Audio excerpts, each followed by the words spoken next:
오늘의 전뉴스입니다. 청와대가 낙마한 장관 후보자 2명을 제외한 나머지 5명에 대한 인사청문 경과 보고서 재송부를 오늘 요청할 것으로 보입니다. 한국당 등 야당은 박영선, 김현철 후보자의 임명 거부를 요구하며 청와대 민정 인사 라인의 경질을 촉구하고 나서면서 여야의 정면 충돌이 이어질 전망입니다.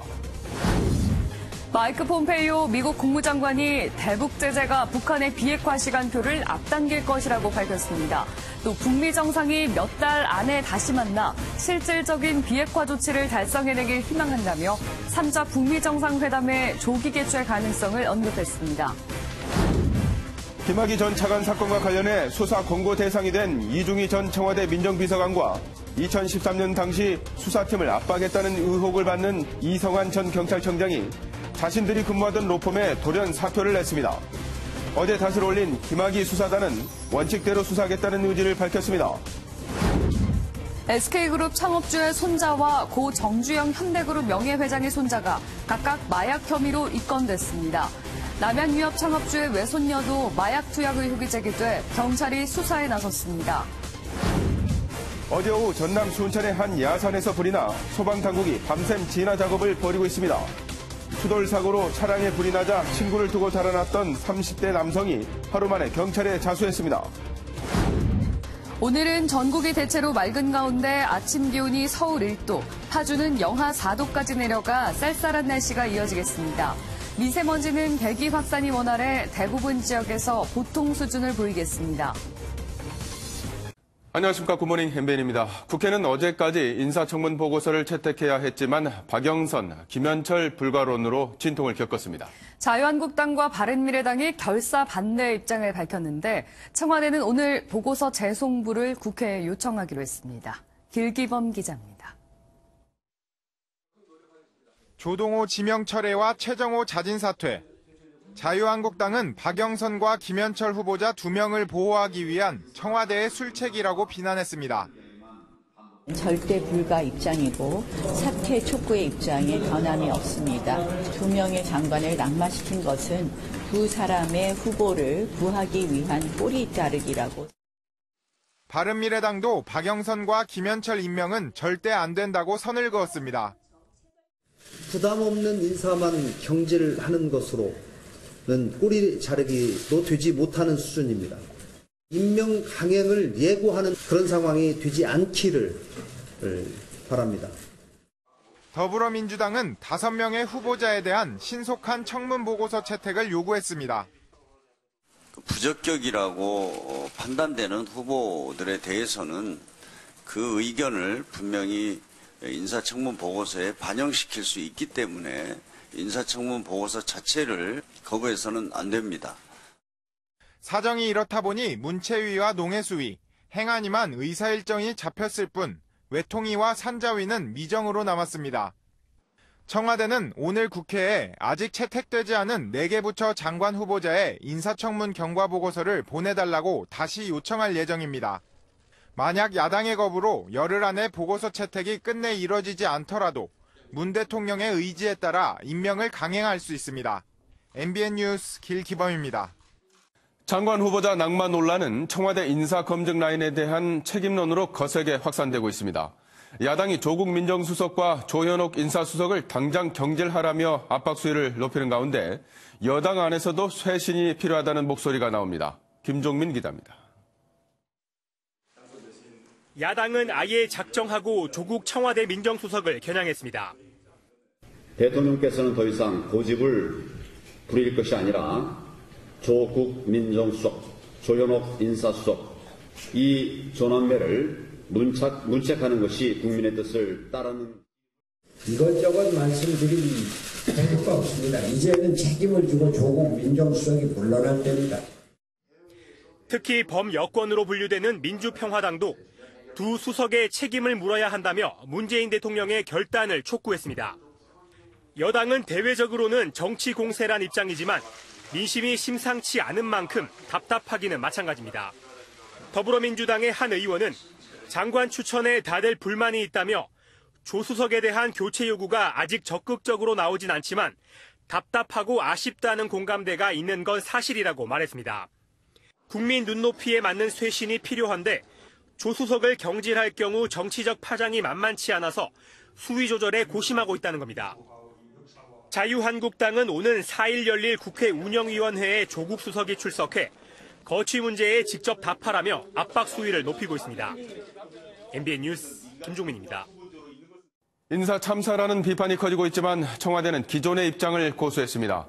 청와대는 잘못한 것이 없어서 바꿀 이유가 없다라는 설명을 되풀이했습니다. 최중락 기자입니다. 인사검증을 실패한 조현옥 인사석과 조국 민정수석이 책임져야 한다는 목소리에 대해 청와대는 문제가 없다는 입장입니다. 윤도한 국민소통수석은 특별한 문제가 있었다면 모르겠지만 지금까지 파악한 것은 없다고 말했습니다. 따라서 문제가 없으니 조치도 없고 인사 라인이 사의를 표명한 적도 없다는 겁니다. 인사 참사 논란에 대해서도 조목조목 반박했습니다. 최종호 장관 후보자는 주택 세 채 소유를 알고 있었지만 교통 전문가의 능력을 높게 평가해 지명한 것이고, 조동호 장관 후보자는 부실학회 참석을 본인이 숨기면서 알 수가 없었기 때문에 인사나 검증 과정이 잘못된 것은 없다는 판단입니다. 단 국민 정서에 반하는 문제는 가치 판단의 문제로 고려하겠다는 뜻을 밝혔습니다. 그러면서도 윤 수석은 조 후보자가 아들에게 포르쉐와 벤츠를 사줬다는 지적에 대해 가격이 3,500만 원이 안 되고 외국에 있으니 당연히 외제차를 탄 것이라며 국민 정서와 다소 먼 발언도 내놨습니다. MBN 뉴스 최종락입니다.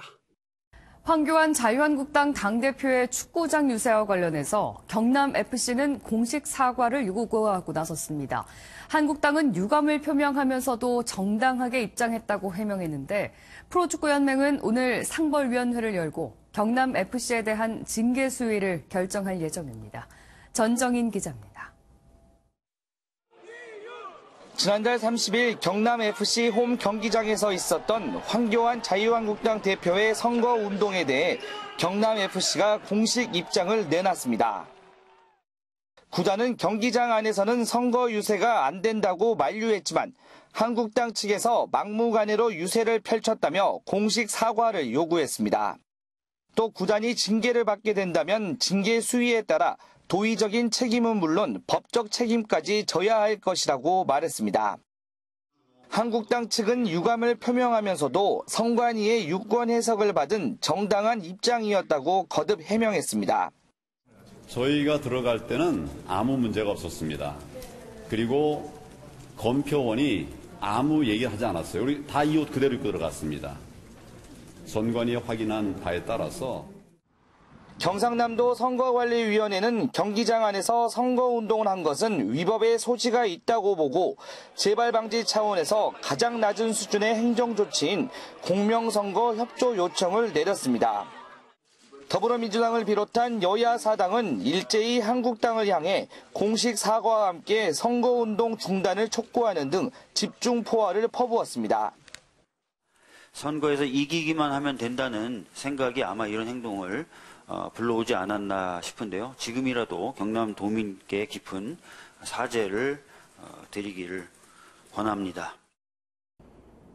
이런 가운데 황교안 대표 지지 모임에서는 경남FC 구단주가 김경수 지사라는 점을 들어 민주당이 판 함정이라는 음모론을 제기해 논란이 더욱 확산되고 있습니다. MBN 뉴스 전정인입니다. 이렇게 자유한국당 황교안 대표의 경남FC 경기장 안 선거 유세가 위법 논란에 휩싸인 가운데 이번에는 정의당 이정미 대표와 여영국 후보의 농구장 방문이 도마 위에 올랐습니다. 경남도 선거관리위원회는 여 후보가 지난달 2일 창원 LG 세이커스 홈구장을 방문한 것과 관련해 공직선거법 위반 사항이 있는지 조사하고 있는 가운데 정의당은 경기장 안에서는 일절 선거운동을 하지 않았다고 해명했습니다. 자유한국당의 축구장 유세가 논란을 일으킨 데 대해서 이번에는 노회찬 정신을 둘러싸고 한국당과 정의당 간 공방이 벌어졌습니다. 오세훈 전 서울시장이 고 노회찬 전 의원에 대해서 돈 받고 목숨을 끊은 분이라고 표현하자 정의당이 강하게 반발한 겁니다. 김문영 기자의 보도입니다. 경남 창원 송산에서 맞붙은 자유한국당과 정의당. 지원 유세에 나선 오세훈 전 서울시장이 고 노회찬 전 의원에 대해 돈 받고 목숨을 끊은 분이라고 비판해 논란이 됐습니다. 돈 받고 스스로 목숨 끊은 분, 그 정신을 이어받아서 다시 정의당 후보가 창원 시민의 대표에서야 되겠습니까? 정의당은 즉각 1배 수준의 막말이라며 강하게 비난했습니다. 1배 등 극우 세력들이 내뱉는 배설 수준의 인신공격과 판박이입니다. 창원 성산 유권자들이 자유한국당을 확실하게 심판해 주셔야 합니다. 노회찬 정신을 둘러싸고 논란이 확산되는 가운데 지원 유세에 나선 더불어민주당은 상대적 접전 지역으로 분류되는 경남 통영에 당력을 집중했습니다. 고용 위기 지역이고 산업 위기 지역인데 날짜가 조만간 종료가 되기 때문에 연장을 해주는 것이 매우 중요합니다. 당이 책임지고 반드시 연기하도록. 선거일이 임박하면서 현지 분위기가 달아오르는 가운데 여야 간 비방전도 더욱 격화되고 있습니다. MBN 뉴스 김문영입니다. 두 차례 검찰 수사에서 무혐의 처분이 나왔던 김학의 전 법무부 차관에 대한 세 번째 검찰 수사가 본격 시작됐습니다. 수사단은 공정성 논란을 불식시키기 위해 백지 상태에서 모든 기록을 다시 검토하겠다는 입장을 밝혔습니다. 오태윤 기자입니다. 법무부 검찰 과거사위원회 수사권고 관련 수사단, 이른바 김학의 사건 수사단이 공식 수사에 착수했습니다. 출근길에 취재진을 만난 여환섭 수사단장은 남은 의혹을 해소하겠다는 의지를 강조했습니다. 원칙대로 수사하고 그 결과를 국민들께 소상히 밝혀서 오역이 없도록 하겠습니다. 여 수사단장은 먼저 국민적 의혹이 증폭된 상황이라는 점을 감안해 최대한 신속히 수사하겠다는 각오를 밝혔습니다. 그러면서도 백지 상태에서 선입견 없이 기록을 보고 있다고 밝혀 수사 범위를 과거사위가 권고한 의혹에만 한정짓지 않을 것으로 보입니다. 또 건설업자 윤중천 씨와 관련한 사건들은 다 검토할 생각이라고 밝히기도 했는데 이에 따라 사회 고위층 전반으로 수사가 확대될 가능성도 있습니다. 수사단은 먼저 130건에 달하는 기록을 검토한 뒤 구체적인 수사 대상과 범위를 확정할 방침입니다. 한편 여단장은 김 전 차관과 함께 춘천지검에서 근무한 것을 두고 공정성 우려가 제기된 데 대해서는 전혀 우려하지 않아도 된다며 선을 그었습니다. MBN 뉴스 오태윤입니다. 수사단이 들여다보는 것 중에 하나는 윤중천 씨가 연루됐다는 분양 사기입니다. 3번이나 수사가 이루어졌지만 검찰은 윤 씨를 모두 무혐의 처리했는데 김학의 전 차관의 개입 여부가 수사에 초점이 될 전망입니다. 고정수 기자입니다. 김학의 전 법무부 차관에게 뇌물을 주고 청탁했다는 의혹을 받는 건설업자 윤중천 씨는 2007년부터 한약재산과 분양 사기 사건에 연루됐습니다. 서울 북부지검과 중앙지검에서 3차례나 수사했는데 2번은 증거 불충분, 마지막엔 공소시효가 지났다는 이유로 무혐의 처분을 내렸습니다. 피해자들은 부실 수사가 이뤄졌다며 윤 씨의 로비를 의심하고 있습니다. 김 전 차관에게 성폭력을 당했다는 피해자 중 한 명은 이 사건 관련해 윤 씨가 김 전 차관에게 부탁하는 것을 들었다고 진술한 것으로도 전해졌습니다. 3번의 수사 당시 김 전 차관은 법무연수원 기획부장과 춘천지검장, 광주고검장이었습니다. 수사단은 김 전 차관이 검찰 고위직으로서 사건 무마에 개입했는지를 조사할 것으로 보입니다. 이런 가운데 김 전 차관의 성접대 의혹을 수사하던 경찰에 외압을 가했다는 의혹을 받는 이중희 전 민정비서관과 이성한 전 경찰청장의 최근 거취도 주목받고 있습니다. 수사를 의식한 듯 이 전 비서관과 이 전 청장은 다니던 법무법인을 그만둔 것으로 알려졌습니다. MBN 뉴스 고정수입니다. 이른바 환경부 블랙리스트 의혹 문건으로 검찰 수사를 받는 김은경 전 환경부 장관이 오늘 오전 검찰에 출석해 조사를 받습니다. 3번째로 검찰에 출석하게 되는 김 전 장관은 전 정권에서 임명된 산하기관 임원들을 표적 감사하고 사표 제출을 강요한 혐의를 받고 있습니다. 검찰은 앞서 직권남용과 업무방해 혐의로 구속영장을 청구했지만 법원이 받아들이지 않았습니다. 재벌가 3세들이 상습적으로 마약을 구입한 것으로 드러났습니다. SK그룹 창업주 고 최정권 회장과 그 정주영 현대그룹 명예회장의 손자가 마약에 손을 댔다가 입건됐습니다. 민지숙 기자입니다. SK그룹 창업주 고 최종건 회장의 손자 31살 최모 씨가 마약 구매 혐의로 경찰에 붙잡혔습니다. 인천지방경찰청 마약수사대는 어제 오후 경기도 성남의 SK계열사 사무실에서 최 씨를 검거했습니다. 마약 투약 혐의 인정하십니까? 최 씨는 마약 공급책을 통해 고농축 대마 액상을 4g씩 모두 5차례 구매한 혐의를 받고 있습니다. 경찰은 지난 2월 마약 공급책을 구속해 수사하다 최 씨에게 고농축 액상 대마를 팔았다는 진술을 확보했습니다. 또 경찰은 현대그룹 고 정주영 명예회장의 손자인 28살 정모 씨도 같은 종류의 대마 액상을 구입한 정황을 포착하고 불구속 입건했습니다. 정 씨는 현재 외국에 나가 있어 귀국하는 대로 조사할 방침입니다. 한편 남양유업 창업주의 외손녀 황모 씨도 마약 투약 혐의로 경찰 수사를 받은 것으로 알려졌습니다. 앞서 황 씨는 과거 2차례 마약 범죄에 연루됐지만 아무런 형사처벌을 받지 않은 것으로 알려져 부실 수사 논란도 불거졌습니다. MBN 뉴스 민지숙입니다. 버닝썬 사건을 수사 중인 경찰이 가수 승리의 성접대 정황이 일부 확인됐다며 수사에 진전이 있었음을 시사했습니다. 경찰총장으로 지목된 윤모 총경이 승리가 소속된 빅뱅 콘서트표 3장을 추가로 받은 것으로 드러났지만 유착 의혹 수사는 여전히 더딘 상황입니다. 임성재 기자입니다. 가수 승리를 둘러싼 성접대 의혹은 크게 3가지입니다. 2015년 2건의 투자자에 대한 성접대, 그리고 앞서 MBN이 보도한 2017년 말 필리핀 팔라완 섬에서 열린 승리의 생일 파티에서 이루어진 성매매 의혹입니다. 경찰은 최근 여성 4-5명을 포함한 관련자들에게서 성접대 관련 정황이 있었다는 진술을 확보했습니다. 승리의 성접대 의혹 가운데 일부가 사실로 드러난 건데 경찰은 다만 수사기법상 언제 발생한 일인진 밝히기 어렵다고 설명했습니다. 한편 경찰총장으로 지목된 윤모 총경은 추가로 공연 티켓을 받은 것으로 드러났습니다. 가수 최종훈 씨가 윤 총경 부인에게 건넨 공연 티켓 외에 승리가 속했던 그룹 빅뱅의 콘서트 티켓 3장을 받은 겁니다.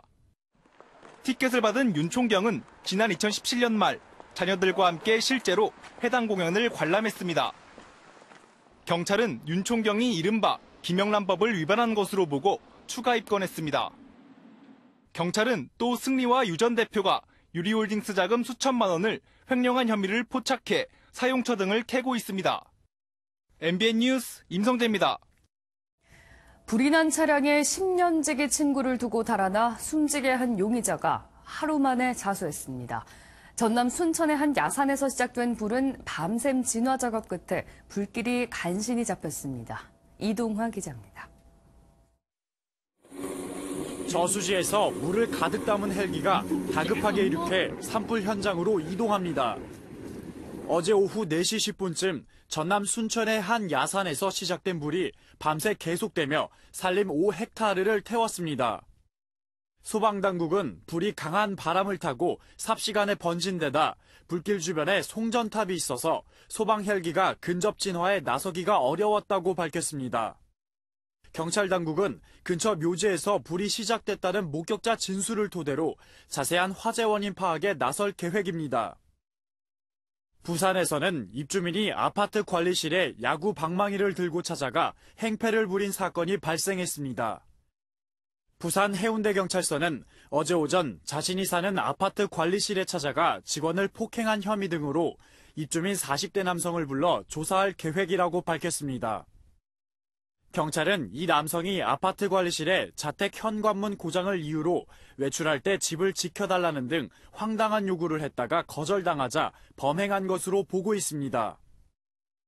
그젯밤 불이 난 사고 차량에 친구를 두고 도주했다가 친구를 숨지게 한 혐의를 받는 30대 남성은 하루 만에 경찰에 자수했습니다. 용인 동부경찰서는 이 남성이 음주운전 사실이 적발될까봐 도주했다고 자백했다며 오늘 중으로 사전 구속영장을 신청할 예정이라고 밝혔습니다. MBN 뉴스 이동화입니다. 길에서 놀던 6살 여자아이에게 아이스크림을 사주겠다며 어디론가 데리고 가려고 했던 50대 남성이 경찰에 붙잡혔습니다. 다행히도 미수에 그쳤는데 이 남성 알고 봤더니 성범죄로 처벌을 받은 신상정보 등록 대상자였습니다. 김영현 기자가 보도합니다. 길에서 6살 여자아이가 혼자 놀고 있습니다. 그런데 아이를 유심히 지켜보던 남성이 슬며시 말을 건네고 아이가 말을 하자 허리를 숙여 귓속말을 하게끔 합니다.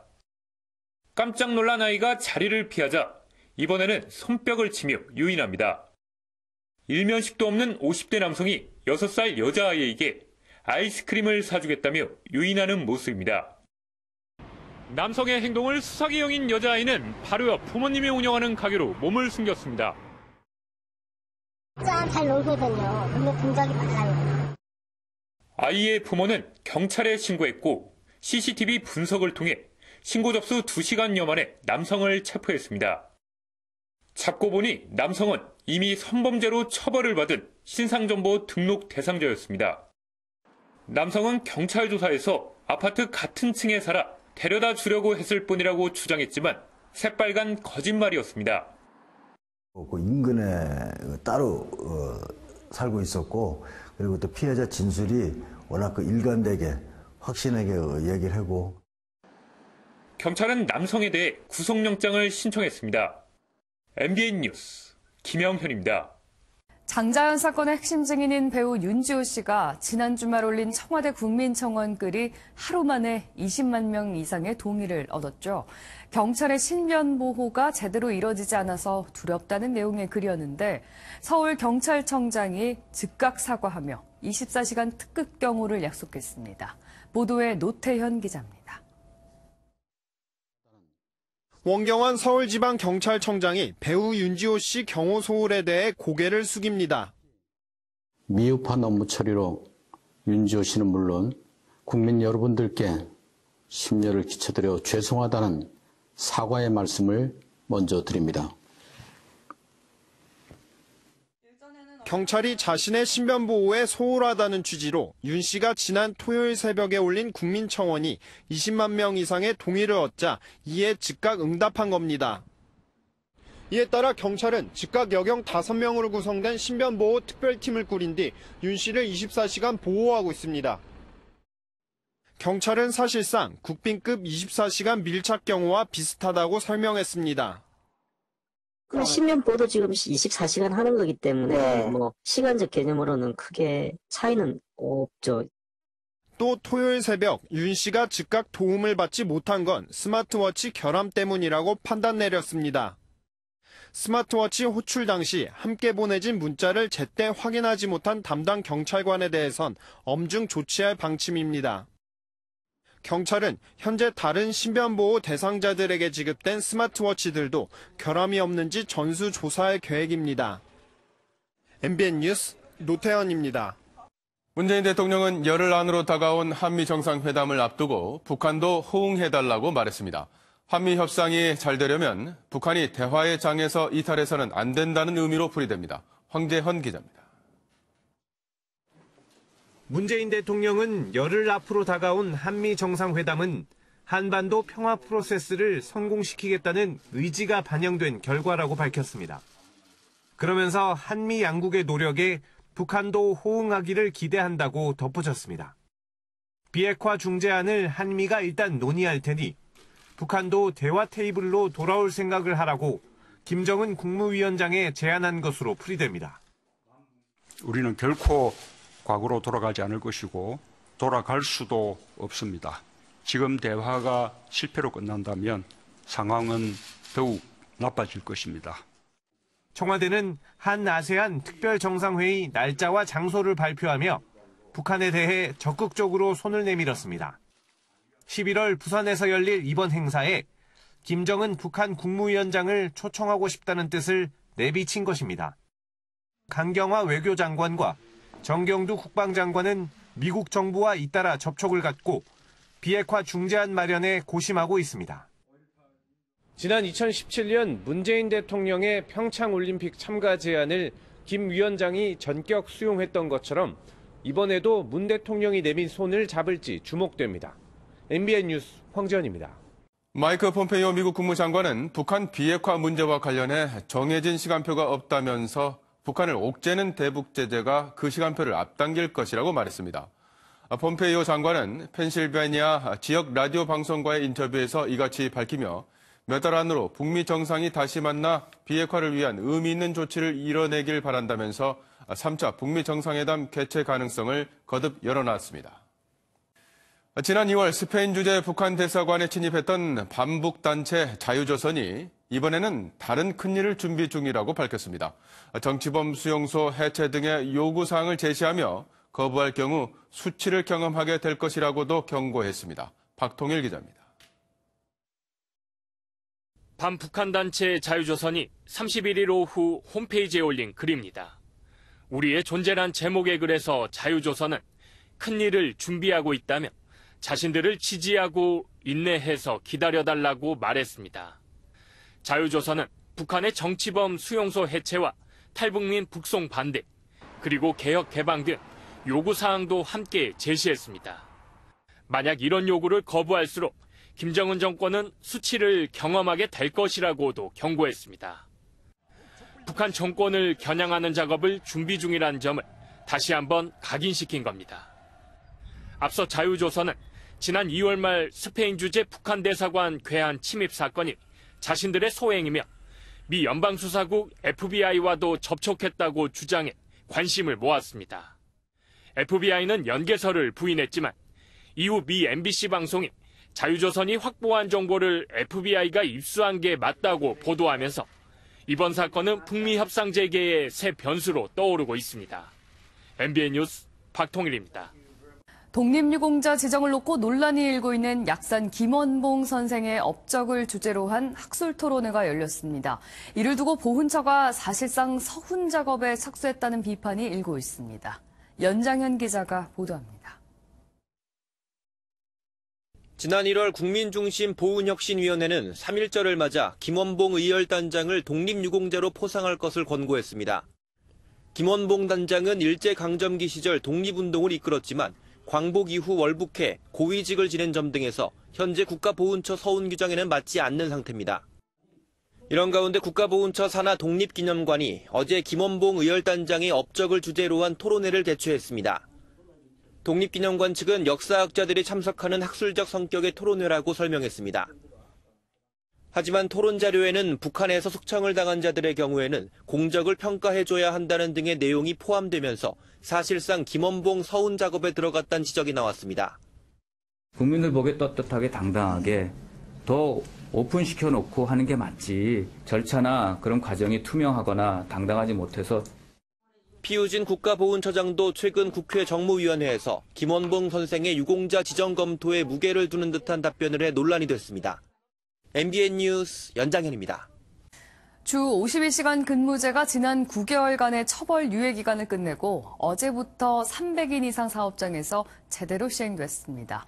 어기면 사업주가 처벌을 피할 수 없게 되는데요. MBN이 첫날 퇴근 현장을 다녀왔습니다. 이상주 기자입니다. 오후 6시, 퇴근 시간이 되자 사무실 직원들이 익숙하게 개인 짐을 챙겨 일어납니다. 컴퓨터가 자동으로 꺼지니 야근을 하거나 상사 눈치를 볼 필요도 없습니다. 주 52시간 근무제를 적용 중인 이 회사 직원들은 퇴근 후 가족과 함께하거나 취미나 공부 등 자기 개발로 긍정적인 시간을 보냈습니다. 불필요한 회의나 회식 같은 게 없어지면서 가정이 있으신 분들은 자녀분들이랑 놀아줄 시간들이 좀 생긴 것 같고, 저 같은 경우에는 지금도 배드민턴 치러 가는데 배드민턴, 탁구 등 운동하면서 혹은 또 자기 개발을 할 수 있는 시간이 생겨서. 지난해 7월 시행 후 계도 기간을 끝낸 주 52시간 근무제는 이제 위반 시 사업주에게 2년 이하 징역형 또는 2천만 원 이하의 벌금이 부과됩니다. 후속 입법 절차가 진행 중인 만큼 집중 단속은 하지 않지만 신고가 접수되면 시정명령을 내리고 이후 넉 달 동안 고치지 않으면 처벌합니다. 노동시간은 줄었지만 생산성 증가 효과로 경영자 입장에서도 만족하고 있습니다. 처음에는 사실은 좀 우리나라 IT 산업 자체가 사람 중심으로 이게 막 밤늦게 일하는 이런 문화여서 걱정을 많이 했는데 오히려 이제 직원들도 만족도가 높고 회사도 좀 어떤 계획성 있게 일을 할 수 있는 환경으로. 본격적인 52시간 근무제 시행으로 노동시간 단축에 나선 정부는 모자란 일손을 보충하기 위해 추가 채용을 하는 일자리 나눔까지 유도한다는 방침입니다. MBN 뉴스 이상주입니다. 어제부터는 전국의 마트와 백화점에서 일회용 비닐봉지 사용도 전면 금지되는데요. 정부의 규제 지침이 명확하지 않고 현장의 해석도 제각각이어서 혼선이 빚어졌습니다. 전민석 기자입니다. 대형마트와 백화점에서 일회용 비닐봉지 사용이 금지된 첫날, 계산대에서 실랑이가 벌어졌습니다. 장바구니를 미리 준비하지 못한 손님들은 쓰레기 봉투에 물건을 담아가기도 합니다. 미리 이제 방송 나와가지고 그런 거는 조금 숙지하고 있었었는데 좀 불편하기는 한데. 특히 예외 규정인 이른바 속비닐의 사용을 두고 해석이 분분해 현장에선 일대 혼선이 빚어졌습니다. 이런 사과 같은 낱개 과일이나 흙이 묻은 채소 등은 이런 속비닐을 사용해 가져갈 수 있지만 바나나는 허용되지 않고 있어 명확한 기준이 없는 상황입니다. 마트에선 바나나는 속비닐 사용이 안 된다고 했지만 환경부는 낱개로 팔 수 있어 사용 가능하다고 답했습니다. 마트는 지침이 명확지 않다며 답답해하고 환경부는 해석을 잘못했다며 반박하는 상황. 뭐라고 딱 정해가지고 온 건 없고요. 그래서 최근 며칠 한 2, 3일 새에 그거를 갖다가 문의를 하셔가지고 환경청 드려도 역시 그 부분을 다시 여쭤보시고 또 다시 해석하시고 그러시더라고요. 이런 가운데 마트 측이 비닐 장바구니를 준비하려 해도 공급량이 달리는 상황이라 당분간 혼란은 이어질 것으로 보입니다. MBN 뉴스 전민석입니다. 우크라이나와 슬로바키아 대선에서 젊은 정치 신인들이 돌풍을 일으키고 있다고 합니다. 슬로바키아 대선에선 40대인 최연소 여성 대통령이 사상 처음으로 탄생했고 우크라이나에서는 코미디언 출신이 선두를 달리고 있습니다. 김희경 기자입니다. 현지 시간 30일 치러진 슬로바키아 대선 결선 투표 결과 사상 첫 여성 대통령이 탄생했습니다. 나이도 45살로 역사상 가장 젊습니다. 주인공은 환경운동 변호사 출신인 주사나 카프토바로 58.3%를 득표해 여당 후보 셉쇼비치를 크게 앞질렀습니다. Budem s tými, ktorí mi dali hlas, ale budem aj s vami, ktorých dôveru som si zatiaľ nezískala a budem sa o ňu uchádzať ďalej pri výkone svojho mandátu. 정치 경험이 거의 없는 카프토바의 당선은 지난해 기성 정치권의 부패 상황을 폭로한 언론인이 살해되면서 확산된 국민적 분노가 반영된 것으로 해석됩니다. 현지 시간 31일 치러진 우크라이나 대선에서도 정치 신인이 돌풍을 일으켰습니다. 올해 41살인 코미디언 출신 젤렌스키가 출구조사 결과 30.4%로 1위를 기록한 겁니다.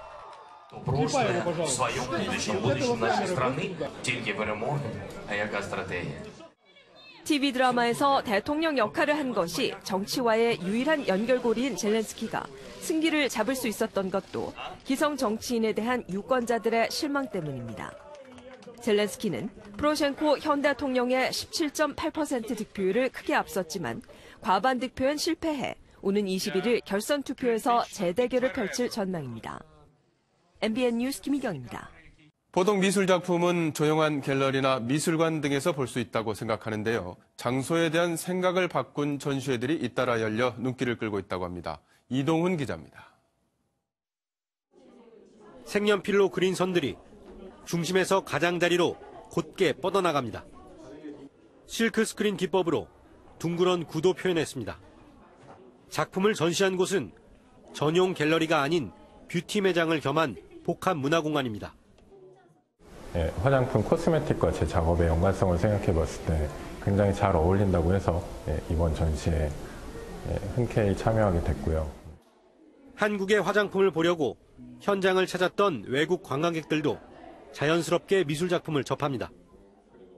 메이크업 아트의 아주 근본은 파인 아트에서 온다고 저는 생각하거든요. 그래서 여기 오시는 고객들에게 아름다움을 전하는 화려한 조명이 빛나는 모터쇼 전시장 한편에 강렬한 하풍을 뽐내는 작품이 걸렸습니다.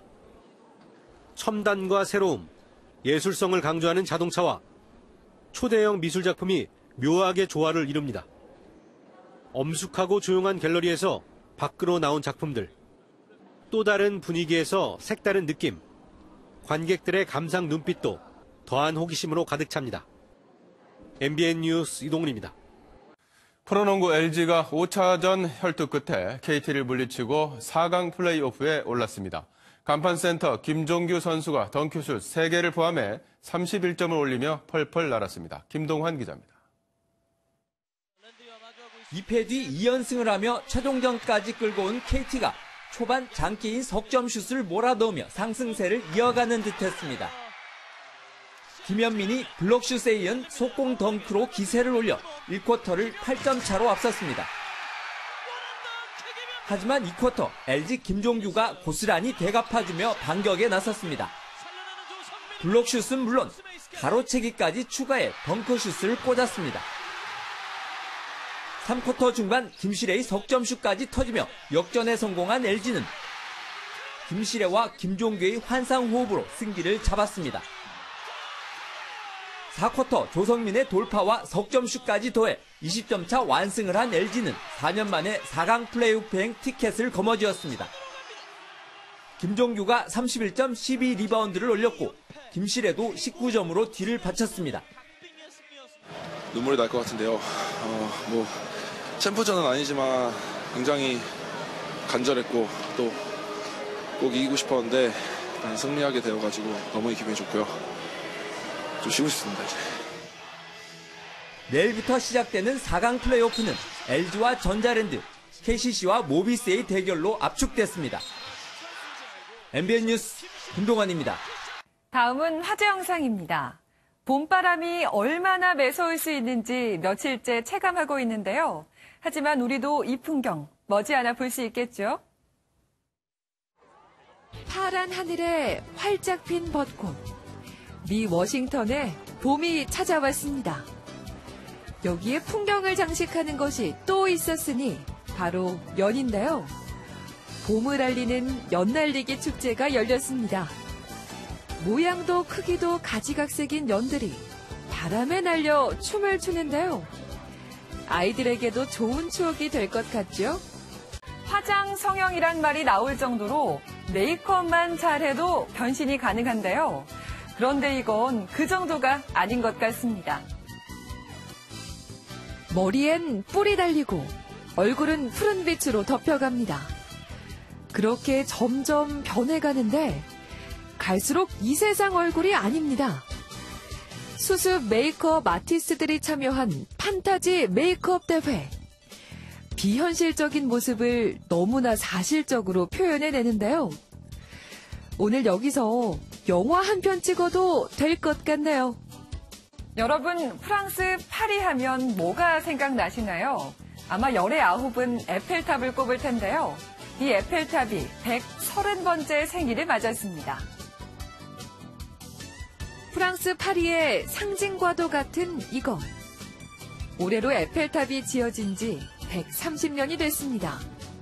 전 세계인의 발길이 끊이지 않는 곳이지만 에펠탑이 언제나 이렇게 사랑받았던 건 아니었는데요. 처음엔 흉물 같다는 얘기까지 들었다고요. 앞으로도 그 자리에서 파리를 찾는 모든 이들을 반겨주길. 지금까지 굿모닝 월드였습니다. 고샘 추위는 오늘도 계속됩니다. 어제 아침보다 기온이 오른 곳이 있긴 하지만 여전히 공기는 차갑습니다. 지금 철원 영하 4.7도, 천안은 영하 2.6도, 서울도 1.5도로 곳곳이 영하권까지 떨어졌습니다. 내일까지도 예년보다 쌀쌀하다가 모레 낮부터는 서울의 낮 기온 15도까지 오르면서 평년 기온을 회복하겠습니다. 겨울이 이렇게 심수를 부리는 동안에도 꽃들은 예쁘게 피어나고 있습니다. 남부지방은 이미 꽃들이 만발을 했고 강릉에서도 이제 활짝 핀 벚꽃을 볼 수 있습니다.